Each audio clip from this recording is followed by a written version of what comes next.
Today, I'm joined by Amii Barnard-Bahn, who coaches C-suite executives through high-stakes leadership challenges.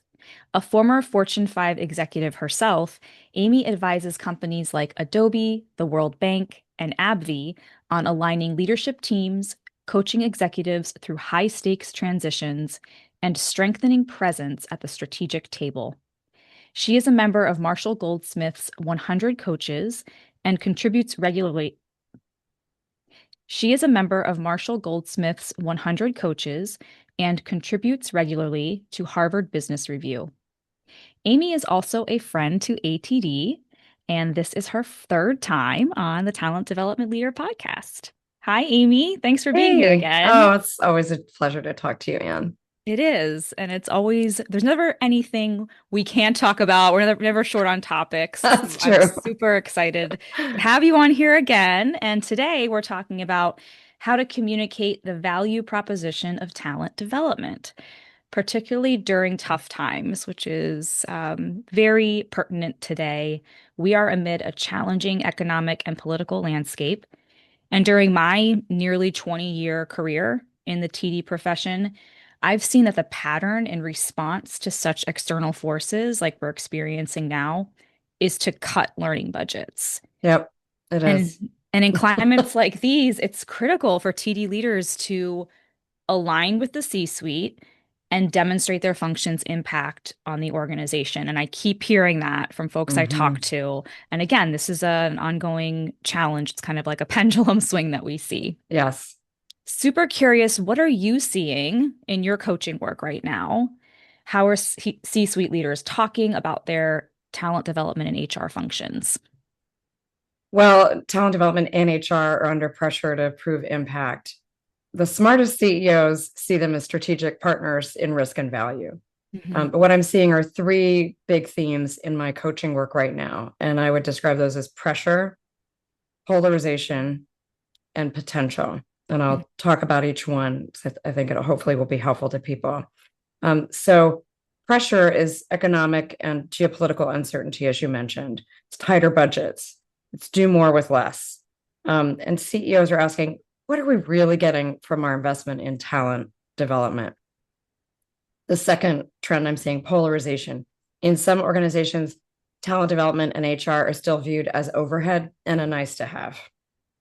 I know I had that when I was a CHRO, so it's something constant we need to really beef up against. Mhm. In better led organizations, HR and TD are seen as risk managers and growth enablers. And this is what we'll be talking about a bit later. They shape culture, they build the Mhm. leadership bench, and they increase change resilience.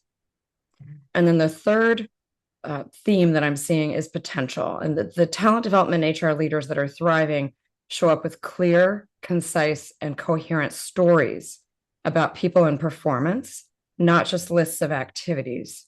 So they connect the learning and the culture work to risk, revenue, and retention. And then I'm also seeing a rising demand for executive presence and communication coaching, especially for leaders delivering bad news, because there's, recurrent layoffs out there. And so I'm seeing more of a focus on succession, promotability, who's ready now? How do we accelerate readiness with things changing so fast, especially with AI? So in a disruptive environment, learning is either framed as a luxury or a competitive advantage. Mhm. And our job in talent development and HR is to make crystal clear which one it is. Yeah. That's so insightful. I love the three P's there and kind of walking us through that. And I think the audience here would understand. It probably depends for a lot of them on their organization that they're in, whether C-suite leadership is bought in, right? A lot of times that they're the folks that set the tone for TD Absolutely. and HR.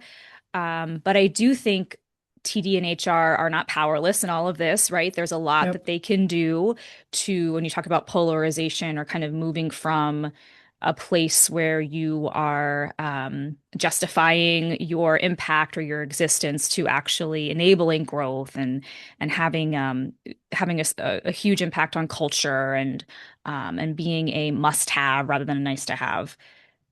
You talked Yeah. about, Mhm. or you've used a strategic communication model to help HR TD functions to do that, to effectively communicate their value prop. And I think this would be super helpful again for listeners to wrap their heads around and learn, understand how they can be in the driver's seat in Sure. times like these. Can you walk us through this model and how folks would actually use it in their orgs? I'd be happy to. I led several teams in always in overhead functions, whether it was legal or HR or compliance. And so I have a soft spot in my heart for these roles because they are so critical. And unfortunately, because we're not revenue generating, um, that's why we get looked at first in terms of our budgets for cutting. So I think it's so important to have a very simple and consistent model. And I use this 3 C's, so it's easy to remember. It's concise, coherent, and consistent because we want each of you to be able to communicate your value like you're a strategic operator. And I know you are, but other people need to know you are. So, Mm, first is a mindset shift. It's really your goal isn't to deliver information, it's to spark a strategic conversation. So, in the board context, when people are presenting to boards, I say, hey, board books should be a conversation, not a presentation. And the same thing is true when you present talent development or HR work to the C suite. So, here's the 3 C's model. The first is concise, strip it down to what really matters. If you're presenting, visually, you want to limit yourself to a small number of slides. If you're speaking, you want to just limit it to a few really salient business points. Lead with the business issue, your recommendation, the expected impact, and ask yourself before you even start to prep your materials. This is what I always tell my coaching clients. If your audience remembers one thing from this conversation you are leading, what do you want it to be? How do you want them to feel? What do you want them to be thinking as they're walking out of the room? And then work backwards from there to get that outcome. So this discipline alone earns credibility for non-revenue functions. mm, The second thing is be coherent. Tell a strategic story, not an activity report. The worst thing is and you've probably sat in meetings where you had this, or your team, when you're mentoring them, they may just come in with an activity report. You want to connect the past, the present, and the future. That's mm, the storyline, the through line for talent development, right? You want to say, here's what we set out to do. Here's what happened. Here's what we're doing next and why. And then some examples are, one example would be, hey, we launched a development path to reduce regrettable attrition in critical roles, undesired turnover. Our assumption was X. The data showed Y. So we're adjusting in this way. Very strategic. I can see what you're doing. I can see where you're headed. You've got my attention. Or it could be something like, we invested in manager capability building. Here's how that's showing up in performance, engagement, and execution. Now, you're not always going to get a home run. Sometimes, things failed. And I think I've written about that, or we've spoken about that. Just mhm, own it. Other businesses have failed investments. You're mhm. going to gain a lot more credibility if you just say, and this is what we're doing about it, right? Catch it early. Yeah. You can have a hypothesis that doesn't work. That's fine. Try to figure out why, and the report on it. That's responsible, and that's responsible stewardship for HR. And then you can to promotability as well. You could say we're not just running courses, we're intentionally building promotable leaders with stronger strategic thinking and executive presence, that kind of thing. And then so that was concise, coherent, and then the third one is consistent. And so the Mm, consistency is using a repeatable framework so that executives can track trends. They see a lot of data. They get a lot of people presenting to them. You want to use the same structure every time you report. Please don't think this is boring. It's only boring if you're not sharing interesting information, but using the same structure and training them to know where to look is respectful of their time. And you immediately then engage them in the data and you can have a good conversation. They're not struggling to figure out what's that tiny line on that slide mean, or what is the trend. So you want to talk about top talent risks and opportunities, your progress on the top 2 to 3 strategic initiatives. What are the leading indicators you're watching, like internal fill rates, bench strength, manager effectiveness? And over time, this trains leadership on how to read your updates quickly so you can get to the better conversation or the ask if you're asking for resources. And it shows patterns in progress, not just like a one-off activity. think of, they're making an investment. Having HR is a going concern for a company. It's an ongoing investment. Are you demonstrating the ROI over time, just like you would look at your stock portfolio? So strategy requires discipline. It just can't be squeezed out by operational urgencies. We all get those. I know your day can just get blown up so easily with some, operational problem. But over time, make time to create that through line for people. Again, they will see you as a strategic business partner because you will be looking at it exactly as they would, as if it were a P&L. It's great. I can imagine it builds trust too. They know Mm-hmm. what to expect and how to expect it from you. Um, and then this helps to kind of weather those storms, right? Despite what the, or It regardless of does. what those macro issues are going on, you're consistent and coherently and concisely showing your value. And as you said, you don't always hit the mark, but being honest Yeah, you're about not going to be that. And 100%, yeah, right? And I yeah, think it's those are the moments. That's the delivering bad news, yeah. strategy. And I've written about that. There's a 6-step process to delivering bad news that helps you keep your credibility and not suffer political backlash. So Mhm. happy to, include that in the links or something after the show. But those are the moments of truth is when, we've all seen people try to cover up bad performance or, Mhm. and it, your heart just sinks and you just check out. You're like, oh, right. You lose credibility. You don't want to Yeah, be one of those people. You want to be good at saying the bad stuff, just like you're excited about sharing the good stuff. yeah. Can you tell us any leaders you've worked with or coached who have done this well? Any examples that Yeah, you think would yeah, be helpful? I Yeah. do, and I saw this a lot too in my companies, even when I was in HR role and when I wasn't. But we talk about programs a lot in HR. It's kind of part of our speak, right? And Mhm. that's totally understandable when we're with our colleagues, I think. Mhm. But when we're talking to senior executives or to the people that have the power of the purse strings, we want to reframe programs to a concise, coherent, consistent narrative about risk and value. And I had a client who did this, and the decision completely changed around this.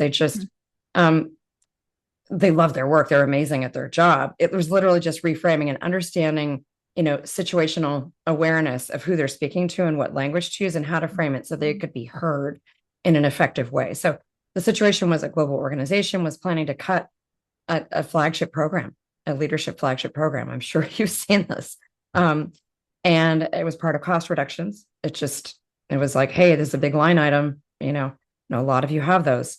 And the TD leader had been describing it as our premier leadership experience and a culture builder, which, sound great and they're good marketing terms, but to a CFO or someone who's looking to cut costs, they're like, where's the tie-in? So we applied the 3 C's strategy that I just shared with everybody. Concise, one page on the problem and the recommendation and the expected impact.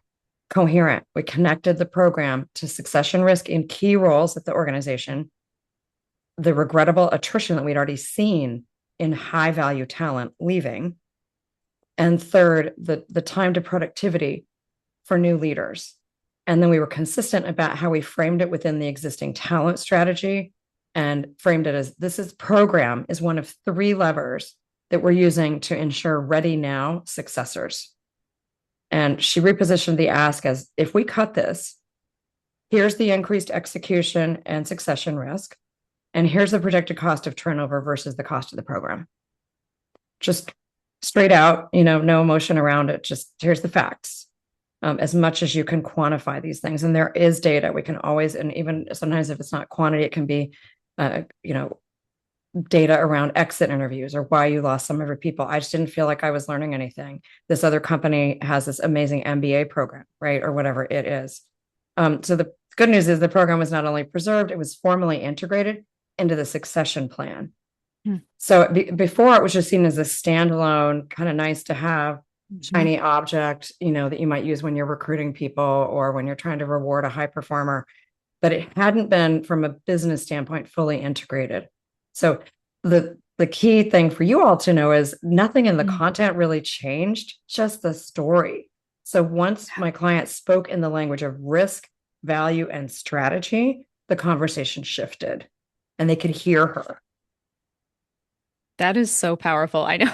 And I know L&D, TD people get excited about and geek out over the things like Totally. I do too. culture, right? Like here's how we're developing leaders and the impact Yeah. on culture. And it's hard to get beyond that. And We fall in love with our yeah, programs. yeah. They're our babies. We work really hard on them. I get it. Yeah. But That we've is got so to understand helpful. how other people see it. They're not, they're, Mhm. we have to be self-aware. Yeah. It's interesting because in a recent meeting I had with a group of TD execs, they were sharing some of their pain points, and the Mhm. conversation came around to this need to, they said, better market and rebrand talent development and HR. Okay. And I Hmm. think this was their roundabout way of saying they need to hone their value proposition, which is, what we're talking about here. Yeah, definitely. What do you see and what have you learned from your experience coaching execs? What are TD and HR leaders doing that actually undermines their value prop, even when they think they're strengthening it? Yeah, I see this with a lot of leaders, and it might not just be HR leaders, but Hmm. customizing this to HR, I see three traps. One is talking activities instead of impact. The second is over explaining. In general, we tend to be extroverts in HR. I know there are exceptions, but that leads to a risk to be, again, being in love with what we're talking about and just not keeping it tight with the audience. When we're, in an HR group, of course, we're going to do that. But when you're talking to executive audience, you want to keep it tight. And then constantly rebranding instead of changing the conversation, like really focusing on the conversation, not on the superficial qualities of what a program is called, but really getting people into the guts of it. So the trap number one, leading with activities, not outcomes. You know, sometimes people say we ran 47 workshops, we launched a new LMS, the engagement scores were high, and the executive translation is in their mind. So what? So it's better to lead with outcomes. So you want to say, so because of this work, we've reduced regrettable attrition in critical roles by X%. We've shortened ramp up times for onboarding by X%, and we've improved internal fill rates. We've shrunk the time to fill to X days. Trap number two is over explaining and drowning leaders in detail. Too many slides, too many methodologies, too many, inside baseball HR acronyms. So you want to, this violates the concise part of the three C's that we talked about Hmm. earlier. So fix this by having one clear narrative, a few key data points, just pick a few, and you can run it by someone else. A trusted business partner is a great person to preview with if you have like a big presentation coming up or budget coming up. And then a short appendix for those who want to geek out with you and who want to get Hmm. into the detail.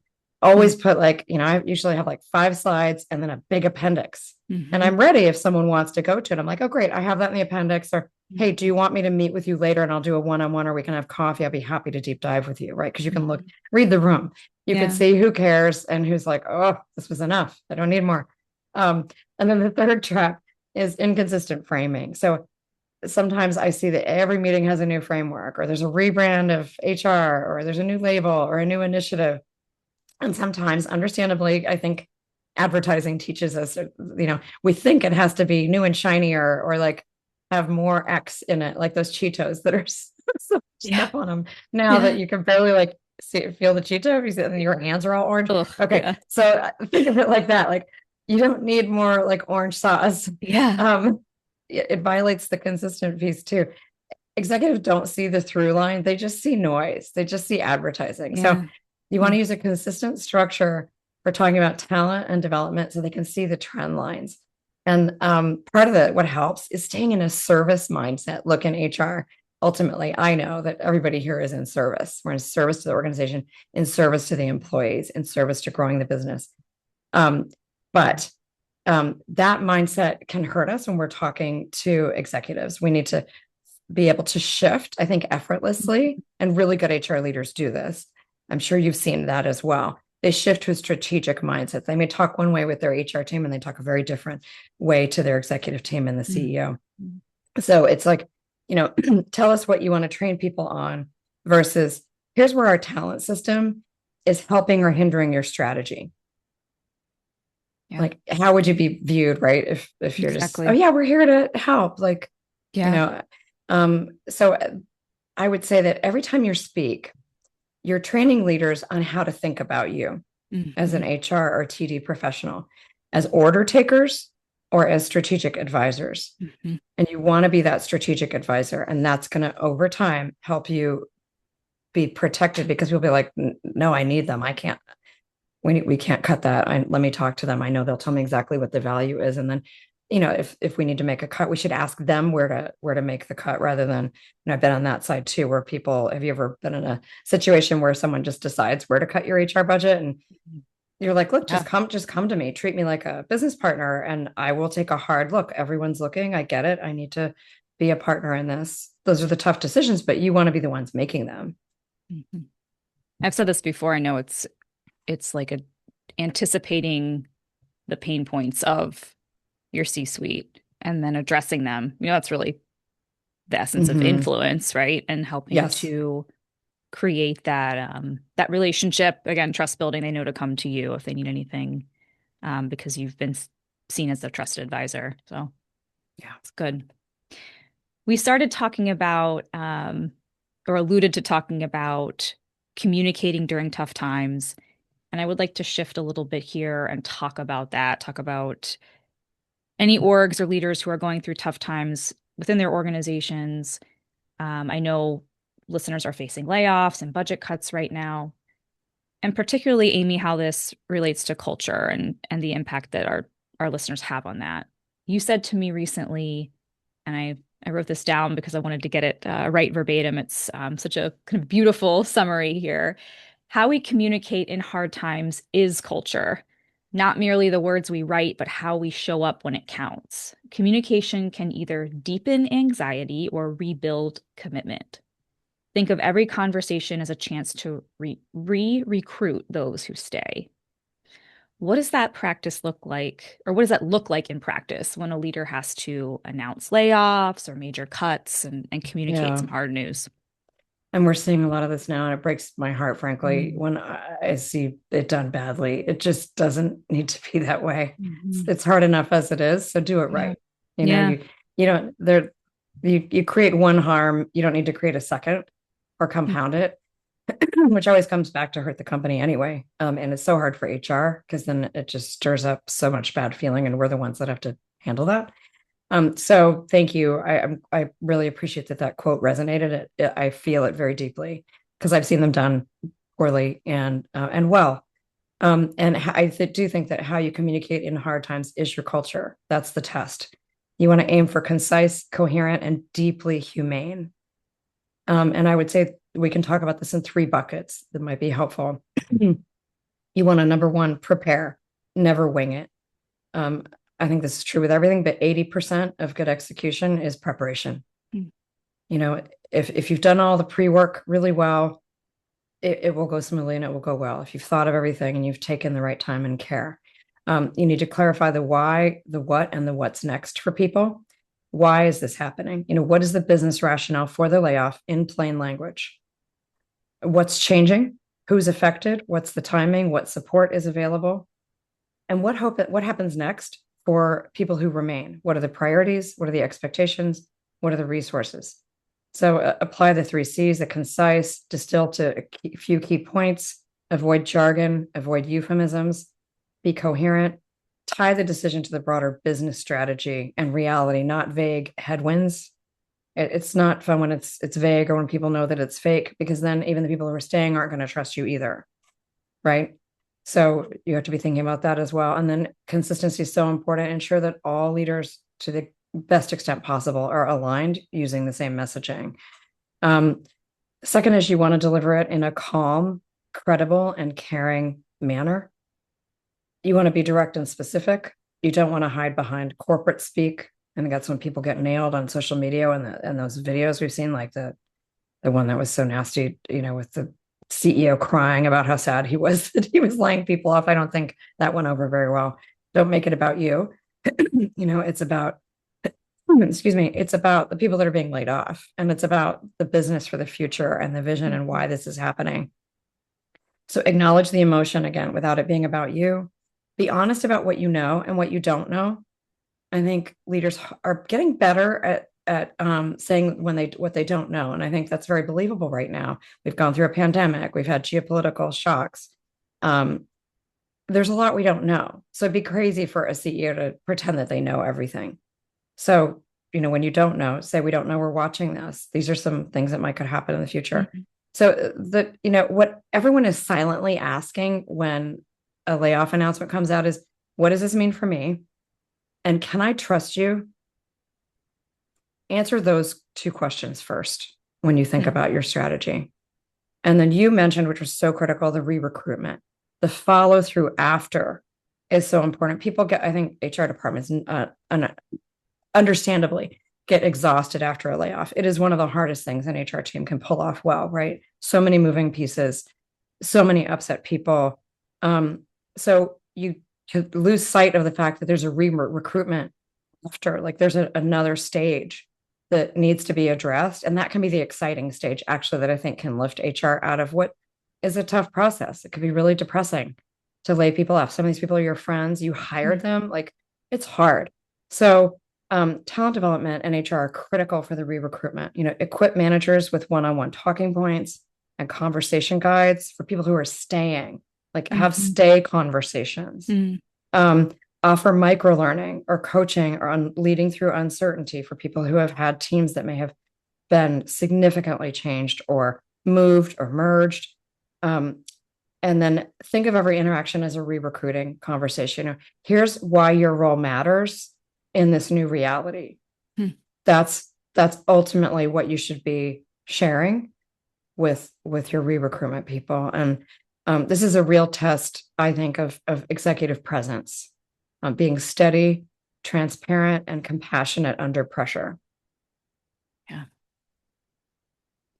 that's excellent. And you mentioned earlier your guide to delivering bad news. Can you remind us what that's called? Sure, there are a couple of resources I have. There's Hmm. 6 steps for delivering bad news, and I've written in the University of Philadelphia Leader to Leader journal on that. And I'm happy to make a copy available to anyone who wants to email me. It's also on the resources section of my website. And then I also wrote on a related note an article for Harvard Business Review called 6 Mistakes Leaders Make When Announcing Layoffs. That also specifically will dive in more detail and has a lot of good information for HR on all the ways I've seen it done poorly and the ways that I've seen it done well. That's great. Thank you, Amy. I know Sure. our listeners will be checking that out. Um, before we kind of wrap up today, would like to kind of what I'm thinking of as the bottom line here for our conversation and these themes that we've been diving into. What do you think? And you've had many years of experience working with CEOs and boards and HR and TD. So you have this kind of 360-degree view, which is really, really helpful. Bottom line here, what do CEOs and boards actually want to hear from their TD and HR leaders? Great question. They want a concise, coherent, and consistent view of people, risk, and opportunity, and they want the courage to tell the truth. They want leaders to bring that to them. And we can frame this as 4 questions that CEOs and boards are silently asking. The first would be, what are our biggest people risks and opportunities? So you want to be able to articulate the top 2 to 3 risks, which could be succession gaps, burnout in critical roles, culture or conduct risk, or capability gaps. Those are the ones that I'm seeing in the organizations where I'm coaching right now. And then they want to see 2 or 3 opportunities. Where is their untapped internal talent? What are high potential pools?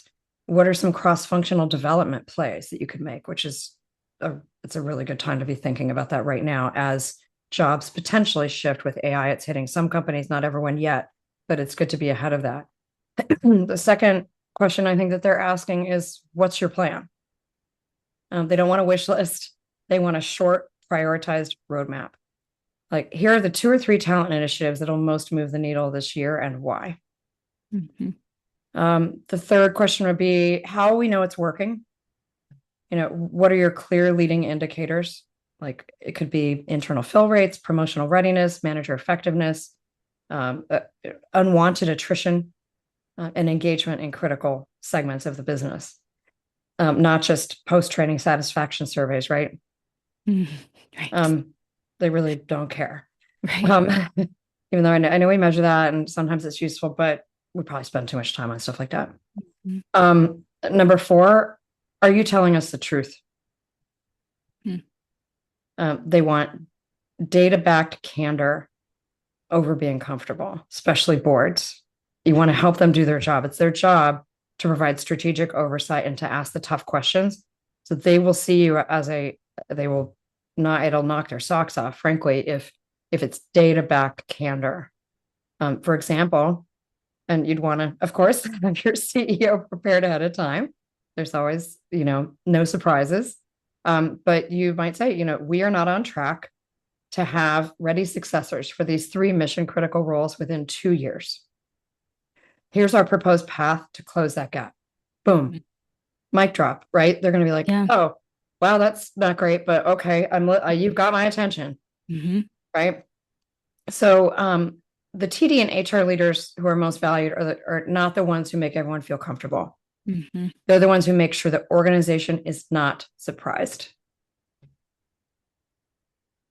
That's good. Amy, this has been so critical for this audience, and I appreciate how strategic you are in all your work. I think the insights and the practical examples you've shared will help folks to think at a higher level, which is something we're aiming to do with this podcast, right? Really Yeah, drive the profession forward. Um, as TD leaders, we should have a seat at the table. We should be those trusted business partners and advisors. And 100%. um, I appreciate this conversation and the way that you help leaders to do that. So thank you. Of course, I'm happy to. As we wrap up today, I like to ask most of my podcast guests what they are reading, learning, experiencing lately that is bringing them new epiphanies or ahas. This can be, anything professionally or even in your personal reading that you would like to share with listeners. Sure. I would say I just got back from Davos, so I am in my own learning development this year. Mhm. I am a senior executive fellow with the Digital Economist on applied AI, and it's kind of my way to go back to school. Yeah. As someone who has 2 kids in college and doesn't want to pay a third tuition for myself, since I already have my JD.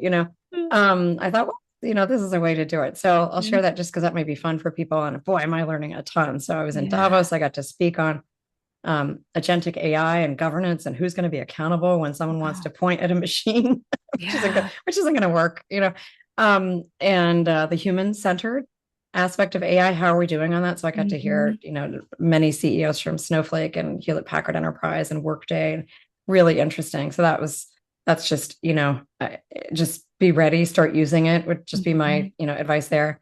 Um, on a less sexy note, I would say that this is just a truism, and I actually have a video series this week that's posting of a wonderful conversation I had with Marshall Goldsmith, whom some people may know. We posted the first video today. I was able to sit down with him last October, and we have 3 like 1-minute video shorts. And one of the big points that he and I discussed was senior leaders are feedback starved. Hmm. That C-suite executives admit, and the CEOs I work with, that's why they hire me, because they know they have Hmm. blind spots and people talk to me, not to them. It's just human nature. And most executives, if they're honest, they will admit no one really tells me the truth anymore. Huh. So when you provide specific behavior-based feedback, often, I think that I have a promotability index tool that can be helpful with this. And there are lots of other tools out there too. You see relief as much as defensiveness. Yeah. And so, my epiphany is that high quality feedback and coaching are not soft benefits. I hate it when people call it soft skills. I think AI is actually going to help with that, because they're saying that these are the skills, liberal arts education and leadership skills are going to be the one differentiator from AI. Yeah. So I'm delighted about that. I would love it if the soft skills just was eviscerated from our language. Mhm. It's strategic infrastructure for performance. So that's one thing, is just remember that senior leaders don't get the often get the feedback they need to get better. Mm. And they want to be better. So yes, they can get defensive. It can be a difficult conversation, but that's where, being really good at these conversations and being an influencer adds to your value, exponential value. If you're the type of person that can deliver that type of feedback in a way that senior leaders can hear it and act on it, it's critical. Surprise number two would be that TD and HR leaders often minimize their own influence, not intentionally, but you sit on a gold mine of insight, recruiting patterns, performance trends, exits, engagement, and learning outcomes. And yet some leaders are too self-deprecatory, I think. They say, oh, this may not be important, right? Or I'm just HR, but or you think that, in a mental model. So we've really got to work on our self-talk Mm. and our filler phrases that may come from nervousness or insecurity or not feeling comfortable in the room. It can be tough. I've been there. If you're the only woman in the room, for example, stuff like that, or you're intimidated, we've really got to get our mental model down, because you're the only function that sees the full people system. Because you're not just anything, you're a critical strategic lens. And one of my favorite coaching moments is when a TD or HR leader realizes, I'm not just supporting the business, I'm shaping it. I love that. Own your influence, right? Yeah, Own it. absolutely. Yeah. You have more control over your impact than you realize. You have agency. Yes. That is so inspiring. Amy, thank you so much. You shared some resources earlier. Anything additionally you want to share how folks can contact you to Well, continue the thank you. conversation? Yeah, I love connecting with HR people. I always accept an HR connection on LinkedIn. Mhm. So connect with me on LinkedIn. That's my number one platform. I do a little bit on Instagram, but it's really mainly on LinkedIn is Mhm. where I put my best stuff. And then I do have a twice monthly newsletter that I would love for you to subscribe to. I work really hard to deliver thoughtful, practical insights, and include a C-suite perspective, which I think is particularly helpful for HR. Um, and I share my best thinking on my newsletter. And you can also visit my website. I keep kind of an online library of everything I've ever published or written or podcasts or whatever, including ours. Mhm. And it's under resources. So there's literally, it's the only way I can keep straight everything Yeah. I've done when I want to be like, I know I talked about that. I want to send it to a client. So it started out just being for me, but it's Yeah. publicly available. So and if you go to my website, barnardbahn.com, it's under resources and you can do a search. And we try to categorize it to make it easy, but by now there's like hundreds of things there. And then Harvard Business Review, Mhm. you can just search. I've got about, I don't know, 10 or something on there, and one that'll be coming out pretty soon about executive presence. And then, yeah, leadership is a team sport. So I always welcome, additional conversation. And thank you so much for inviting me. I always love talking to your audience, and you ask great questions. Well, thank you, Amy, for being here. It's always a pleasure. I agree. I look forward to the next one. Me too.